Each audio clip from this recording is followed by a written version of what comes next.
unless someone like you cares a whole awful lot, nothing's gonna get better. It's not.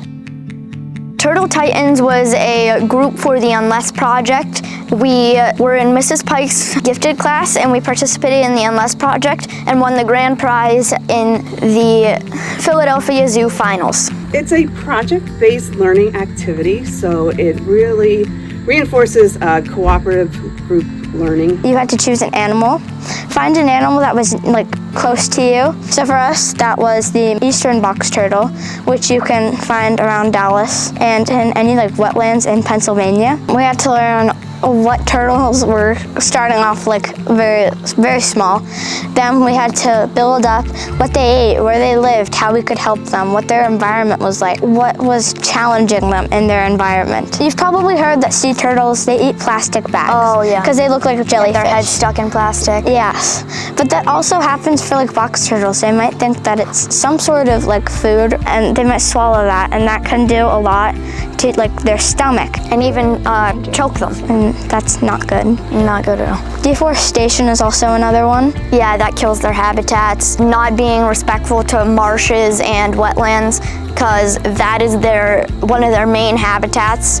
But thankfully we do have conservation areas around, like Frances Slocum, North Branch Land Trust properties, places like that. We did a cleanup at Hanover Crossing for North Branch Land Trust and a story walk at Frances Slocum. The book that the girls wrote, Turtle Time, we put on storyboards on the Lakeshore Trail at Frances Slocum State Park, and they put their storybook boards along the pathway. It's about a turtle family who will move away from their lake because it was polluted. It was written by Claire here, Audrey Dunn, and Maria Colburn. Another book we also had was Elliot the Eastern Box Turtle, written by me and Eli Landfrank.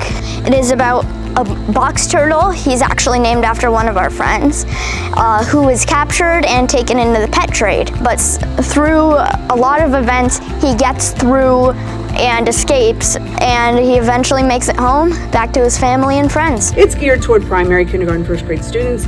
The families could read, or the students could read, the story as they hiked the trail. We want to reach a younger age so that one day when they're adults, they'll be a lot more interested in what we're doing. To protect them. Yeah, and they'll want to protect them more at a young age, and then it'll just spiral into an environmental loving child. Did you guys have an experience like that when you were younger? Unfortunately, I did not, but because of Mrs. Pike, I now do. It's all her. These students were pretty passionate about everything, and they did get inspired more as they went along. The contest with the zoo, when they won first place, they were really thrilled. Going to the Philly Zoo to see all the animals and see our focus animal, because it was the first time. I can guarantee you all the kids' faces were kind of just it was a very fun experience, and it was perfect to see it.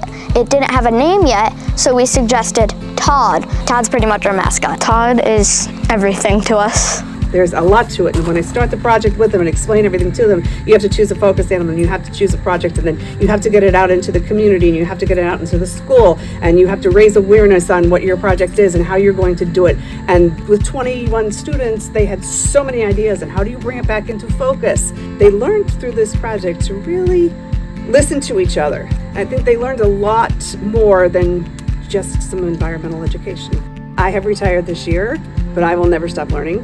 Students like these, I probably have learned more from them in the last year or so than they learned from me. It's just an honor to have worked with these students, and to see their hard work recognized in this way is just, it's an honor for me, and I really, really appreciate it.